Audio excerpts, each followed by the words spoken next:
उद्धव ठाकरे, आदित्य ठाकरे त्यांचे काही खासदार नेते हे अजित पवारांना भेटले होते त्यांच्या दालनात जाऊन, पण तेव्हा तुमच्या पक्षात कोणाची टीका करत? कसं आहे, ही गोष्ट खरी आहे की माननीय उद्धवजी आणि त्यांची सगळी टीम ही दादा जेव्हा आम्हाला सोडून NDAत गेला त्याच्या 17व्या दिवशी उद्धवजी जाऊन दादाला भेटून आले होते. हे वास्तव आहे, तुम्ही म्हणताय हे बरोबर आहे. पण असं आहे, मी असा त्याचा अर्थ काढला की उद्धवजी हे मुख्यमंत्री राहिलेले आहेत, तेव्हा आमदारही होते ते, आणि दादा हे उपमुख्यमंत्री आहेत. त्याच्यामुळे एका संविधानिक पदासाठी शुभेच्छा देणं हे मला काही त्याच्यात गैर वाटलं नाही. आणि ठीक आहे ना, तेवढं म्हणजे आम्ही ते समजून घेतलं. याचं कारण असं की ठीक आहे की म्हणजे दादाने एक निर्णय घेतला होता तो आम्हाला अयोग्य वाटला, आणि ज्या पद्धतीने त्या घटना झाल्या होत्या तेव्हा म्हणजे जसं आदरणीय पवारसाहेबांना एका अध्यक्षपदावरनं ज्या पद्धतीने काढलं होतं तेव्हा आम्हालाही तो धक्काच होता. पण ठीक आहे, उद्धवजी काही महाराष्ट्राच्या हितासाठीच कदाचित भेटायला गेले असतील असं आम्ही आमच्या मनाची समजूत काढली आणि आम्ही काही बोललो नाही. आणि एका सशक्त लोकशाहीमध्ये डायलॉग हा असलाच पाहिजे या मताची मी आहे, आणि हे संस्कार आमच्यावर कैलासवासी यशवंतराव चव्हाण साहेबांनी केलेले. पृथ्वीराज चव्हाण यांनी पत्रकार परिषद घेतली आणि तुमच्या पक्षातील काही खासदार 5-6 खासदार अस्वस्थ आहेत असं त्यांनी दावा केलेला आहे.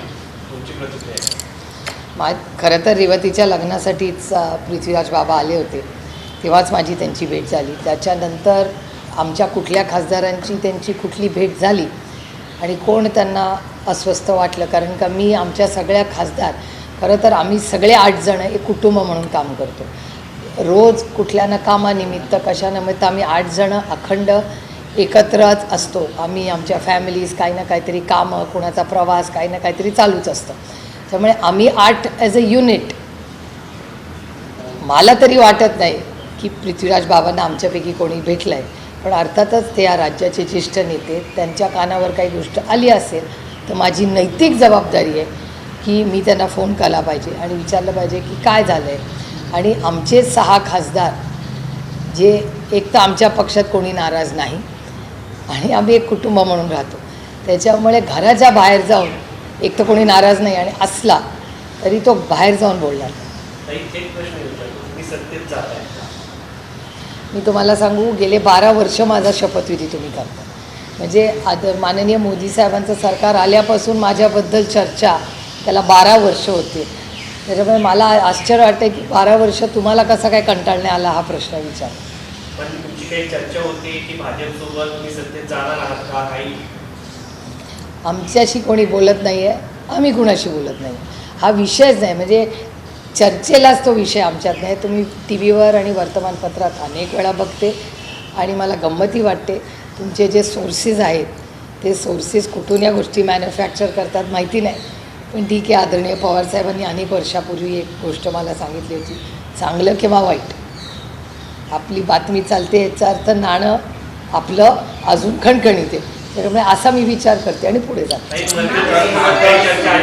मर्जरच्या संदर्भात काही चर्चा सुरू आहे, कारण वेगवेगळे प्रश्न समोर येते, त्याचं एकदा तुम्ही बोलून टाकलं म्हणजे सोपं आहे. कुठल्या मर्जरबद्दल? NCP अजितदादा पवार पक्षासोबत आणि तुमचा पक्ष याच्यामध्ये मर्जर संदर्भात काही चर्चा सुरू आहे? माझ्यापर्यंत असली कुठलीही चर्चा कालही नव्हती, आजही नाही. दादा असताना दादा, मी आणि जयंतराव आणि त्यांच्या पक्षातले काही नेते, आज मला कुठली उणीधुणी काढायची नाही, काही जुनं मला काढायचं नाही, कारण का मी वाचतो, आय लिव्ह द मोमेंट, त्या क्षणात. मी इतिहासात रमत नाही. त्याच्यामुळे दादा होता तोपर्यंत दादाची इच्छा होती, हे वास्तव आहे. दादाला आम्ही सगळे एक व्हावं ही दादाची अतिशय मनापासून इच्छा होती.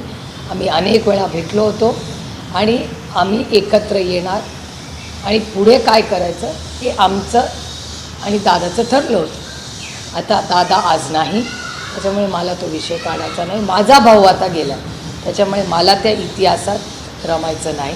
आता आम्ही आमच्या मार्गाने, ते त्यांच्या मार्गाने. पार्थ पवार आणि सुरेंद्र पवार वगळता बाकी जे नेते आहेत त्यांच्याकडचे ते आता विलीनीकरणाला राजी झालेत, पवारसाहेबांच्या भेटी घेत आहेत असं सांगितलं जाते. काय करते?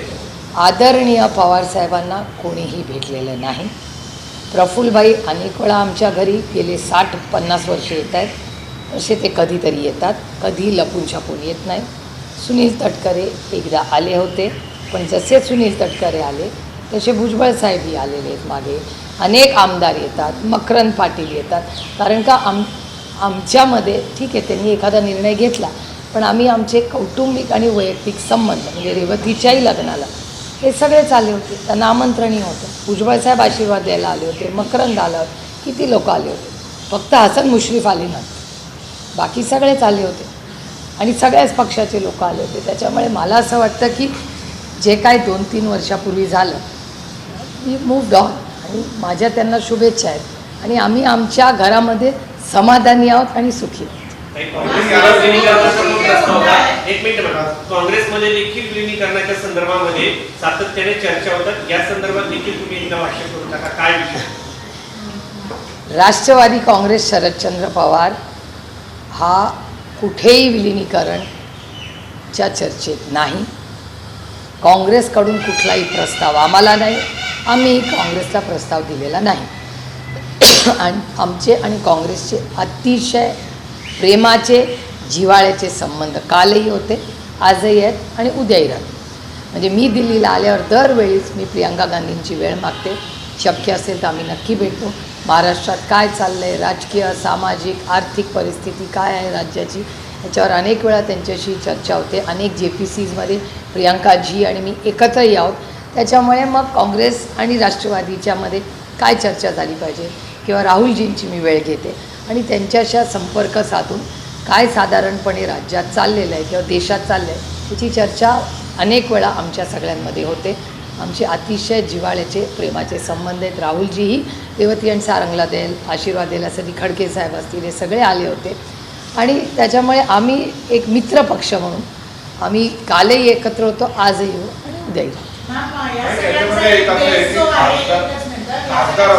बेस जो आहे तो पार्लमेंटरी सेशन आणि त्यात आणलेले बिल्स आहेत, डिलिमिटेशन म्हणा किंवा वुमेन रिझर्वेशन म्हणा किंवा आर्टिकल 130 चा जो अमेंडमेंट आहे तो आहे.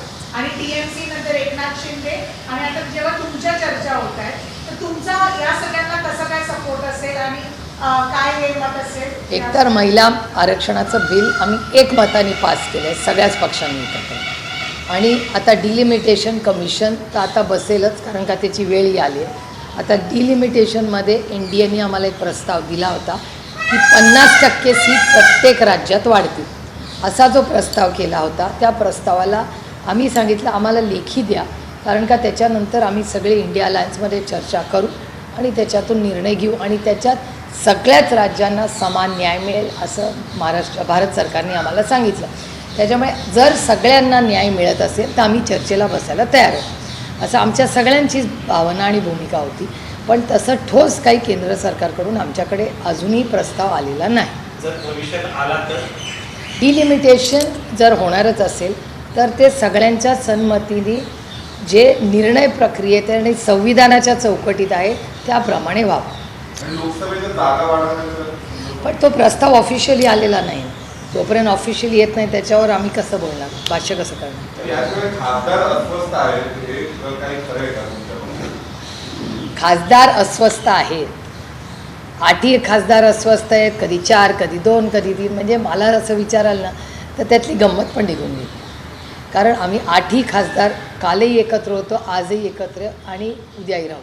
आणि आम्ही 8 खासदार जो काही निर्णय घेऊ, आम्ही 8 खासदार जो निर्णय घेऊ तो एकत्र 8 जणांतच असेल, तो 8 जणांचाच असेल जो काही. आणि आम्ही 8ही जणं जिथे आहोत तिथे समाधानी आहोत.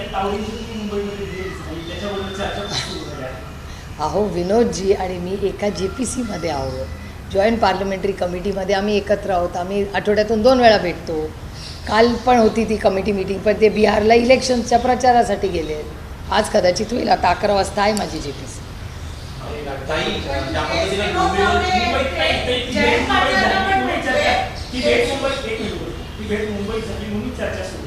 अहो मुंबईमध्ये JPC होती, ओबरॉय हॉटेलला, ट्रायडंटला होती. ट्रायडंटला 100 लोकांच्या समोर जयंत पाटील, मी, आदिती तटकरे पण होतो. Aditi Tatkare, Aditi Nalawade, Supriya Sule, state bank chairman, bank of Baroda chairman सगळे त्या सनसेट रूममध्ये बसलो होते. ती कुणालाही विचारा, तिथे GM पण होते उभं राहायचे. 100 लोकांच्या समोर आम्ही भेटलो. काय त्याच्यात लपवायचं? खडसेंना भेटले मॅम काल. काय आणि गैर खडसे भाजपमध्ये जाणार याची पण चर्चा अहो त्याच्यात गैर काय? जर एखाद्या सिनियर नेत्याला कोणी जाऊन भेटलं, त्याची तब्येत विचारली, त्याच्यात गैर काय? म्हणजे मला असं वाटतं की महाराष्ट्राच्या संस्कृतीमध्ये एक काळ असा होता. आता आमचा न ठाकरेंचंच बघा ना, लांब कशाला जा. ठाकरेंचे आणि आमचे इतके 6 दशकाचे कौटुंबिक संबंध, पण आमचं राजकारण वेगळं होतं. आता नवीन ट्रेंड असा झाला आहे दुर्दैवाने की वैयक्तिक संबंध आणि राजकीय मतभेद ह्याच्यात एक अंतर, म्हणजे ह्या 2 वेगळे कंपार्टमेंट आहेत. असं का नाही माणसं जगू शकत? इतके वर्ष जगलो ना, महाराष्ट्राच्या कल्चरमध्ये आहे ना तसं. मग आता काय प्रॉब्लेम आहे? काही डोंबिवलीचे नगरसेवक पार्टी ज्यांनी प्रथम डॉक्टरांना मारहाण केली, त्यानंतर ती त्यांना ह्याच्या विरोधात दाखल झाला, अटक झाली, ते जे रुग्णालयात गेले. आता कोर्टाने त्यांना सांगितलंय की त्यांना हॉस्पिटल करा. हे कशा प्रकारची म्हणजे डॉक्टरने मारहाण केली, त्यांना काय बोलताय? काहीच नाही यावरती बोलताय राज्याची बरोबर. ज्यांना मारहाण केली तो माणूस हॉस्पिटलमध्ये नाही आणि ज्याने केली तो हॉस्पिटल. अतिशय गलिच्छ. मला विचाराल तर त्या माणसाचा तातडीने सरकारने राजीनामा घेतला पाहिजे. कुठल्याही पदावर तो माणूस राहता कामा नये. गलिच्छ म्हणजे गलिच्छ. त्याला अटक झाली, पण त्याला हॉस्पिटलमध्ये वगैरे ठेवणं हे अयोग्य आहे. आणि माझी अपेक्षा आहे की महाराष्ट्राच्या माननीय मुख्यमंत्री, आता सेशन चालू आहे, त्यांनी एक स्ट्रॉंग मेसेज दिला पाहिजे की कुठल्याही पक्षाचा व्यक्ती असेल, कुठल्याही, महाराष्ट्रात हे आम्ही खपवून घेणार नाही. पण ताई, अलीकडच्या काळात हे खूप वाढल्याचं पाहायला मिळालं. जरबच नाहीये. खासदार इकडून तिकडे गेल्यानंतर पत्रकारांना मारण्याच्या धमक्या देतात, डॉक्टरांना मारलं जातं. काल एका अधिकाऱ्यांना एका भाजपच्या नेत्याने मारलं गेलं. संदेश दिला जात नाहीये, कायद्याचा धाक नाहीये, म्हणून हे सगळं घडतंय. दुर्दैव आहे. मला असं बोलायला आवडत नाही, पण दुर्दैव आहे की महाराष्ट्रामध्ये ही सत्तेची मस्ती जी आली आहे ना या लोकांना, ही लोक उतरल्याशिवाय राहणार नाही. तुम्ही बघाल, peak of your arrogance is the beginning of your downfall. हे खूप म्हणजे महाराष्ट्राची फार बदनामी होते. सेशनचा आज शेवटचा दिवस आहे. या सेशनमधून विरोधी पक्षांनी काय असं मिळवलं? कारण शेतकरी कर्जमाफी सरसकट व्हावी यासाठी तुमची आंदोलनं झाली, पण प्रत्यक्षात जमिनीवर सेशन हे विरोधी पक्षाची जबाबदारी नसते. सेशन हे सत्ताधाऱ्यांचं काम करण्याचे. विरोधींनी व्यवस्थित विरोध केला. मी तुमच्या सगळ्या चॅनल्सवर सगळ्यांचा परफॉर्मन्स बघितला. म्हणजे जयंत पाटील असतील, आदित्य ठाकरे असतील, भास्कर शेठ असतील किंवा रोहित पवार असतील, मी जितेंद्र आव्हाड, मी सगळ्यांची भाषणं फॉलो केली सेशनमध्ये. अतिशय उत्तम पद्धतीने त्यांनी प्रश्न मांडले. पण हे फसवाफसवी आणि हे जे पहिल्या दिवसापासून आमची मागणी होती की शेतकऱ्यांची सरसकट कर्जमाफी करा, सरसकट सोडा, कर्जच माफून नाही झालं. हे दुर्दैव आहे. मुख्यमंत्री विधानसभेत बोलताना मुख्यमंत्री नाशिकमध्ये एक घटना समोर आली आहे. नाशिकच्या कळवण तालुक्यामध्ये एक आश्रम शाळेत एका मुलीनं बाळाला जन्म दिलेला आहे. ही सुरक्षेचा प्रश्न उपस्थित करत होती. ही घटना आता समोर आली. मग इतके दिवस कसं काय बाहेर नाही आली ही बातमी? याची इन्क्वायरी झाली पाहिजे, तातडीने इन्क्वायरी झाली पाहिजे. हे एक्सप्लॉयटेशन आहे मुलींचं आणि हे वारंवार महाराष्ट्रात होतं. पिंपरी चिंचवड येथील मोशी जी आहे इमारती दुर्घटना, तिथे अजून पण रेस्क्यू ऑपरेशन ऑन आहे. अजून असे 14 जणांनंतर काय 8 जण अजून अडकलेले आहेत. पण खूप डिस्क्रिपन्सीज या पूर्ण कन्स्ट्रक्शनमध्ये. मी तिथल्या सगळ्या प्रशासनाची कालही बोलले, आज सकाळी बोलले. आम्ही सगळे त्याचं मॉनिटरिंगही करतो आहे. आमचे तिथले सगळे स्थानिक सहकारीही तिथे त्या सगळ्या प्रक्रियेमध्ये आहेत. आणि आमची अपेक्षा आहे की तिथल्या स्थानिक जे कमिशनर आहेत, कलेक्टर आहेत, त्या सगळ्यांच्या प्रशासन फुल टाईम त्याच्यावर काम करतं आहे. त्यामुळे आम्ही दर 2-3 तासाला आम्हाला रिपोर्ट्स येतात. मुख्यमंत्र्यांनी विधानसभेत बोलताना म्हटलं की मिसिंग अपमान महाराष्ट्राचा अपमान. त्यावर राज ठाकरे देखील बोलले की हा कसा महाराष्ट्राचा अपमान होऊ शकतो. आपली प्रतिक्रिया काय? नाही, दुर्दैव जी घटना झाली. मी सेफ्टी ऑडिटबद्दल अतिशय संवेदनशील असते आणि अनेक वेळा मी माननीय गडकरी साहेबांनाही विनंती केलेली आणि तेही आम्हाला नेहमी आवर्जून सांगतात की सेफ्टी सेफ्टी सेफ्टी म्हणजे सुरक्षितता. मग गाडीची असू दे, ट्रेनची असू दे, लोकांची असू दे किंवा प्लेन ट्रेन मोबिलिटी. पण सुरक्षिततेबद्दल माझं स्वतःचं मत आहे की मी मुख्यमंत्र्यांचंही उत्तर ऐकलं, पण ह्याचा मी त्या दिवशीही मागणी केली होती की ह्याच्या एक डिटेल इन्क्वायरी झाली पाहिजे त्याचं स्ट्रक्चरही ऑडिट पण पुन्हा एकदा झालं पाहिजे, कारण का मोठी घटना होती. त्यामुळे असे जेव्हा मोठे इन्फ्रास्ट्रक्चर प्रोजेक्ट्स होतात त्याचं पहिलं सुरक्षितता हेच केंद्रबिंदू असलं पाहिजे. महाराष्ट्र आणि पण ताई, कर्नाटक ज्या बॉर्डरचा इश्यू पद्धतीने आहे. मुख्यमंत्र्यांनी ज्या पद्धतीने विधान केलेलं आहे, अपमान सोडणार नाही, हे जे शब्द आहेत तुम्ही कसं बघता? कारण तुम्ही मला आश्चर्य वाटलं कारण काही मुख्यमंत्र्यांची स्टाईल नाही आहे. एक तर ते हिंदीत का बोलले हे मला कळलं नाही, आणि हिंदीत बोलले ही चांगली गोष्ट आहे, देशाला ते भाषण ऐकायला मिळालं. पण मला आश्चर्य एका गोष्टीचं वाटलं की म्हणजे महाराष्ट्रात त्यांनी ते भाषण हिंदीत का केलं. आणि दुसरी गोष्ट मला आश्चर्य वाटली की नॉर्मली महाराष्ट्राचे माननीय मुख्यमंत्री अशी भाषा वापरत नाही. त्याच्यामुळे मलाही जरा आश्चर्य वाटलं ते काही शब्द आहेत. Ma'am, okay. महाराष्ट्र कर्नाटकाच्या बॉर्डरचा इश्यू आहे. तिथे जर हे बघितलं तर आत्ताच रिसेंटली कर्नाटकाच्या दौऱ्यावर DK शिवकुमार जेव्हा बेलगामात गेलेले तेव्हा त्यांनी हे सांगितलं की महाजन आयोग हा अंतिम निर्णय आहे. म्हणजेच बेळगाव हा कर्नाटकाचा पाठ आहे, महाराष्ट्राचा पाठ ठीक आहे, आहे. त्यांना जे वाटत असेल ते त्यांच्या मुख्यमंत्र्यांनी बोलावं. आमच्या महाराष्ट्राच्या मुख्यमंत्र्यांनी सर्व पक्ष बैठकीत एका मताने आपण जे पास केलं ते आपल्याला मान्य आहे. त्यांच्या मुख्यमंत्र्याला जे वाटतं ते त्यांनी बोलावं. आम्हाला माहिती आहे आम्हाला काय पाहिजे. त्यामुळे महाराष्ट्राची भूमिका स्पष्ट आहे. तरी आता पक्षांतर कृती कायद्याच्या संदर्भात चर्चा झाला विषय आहे.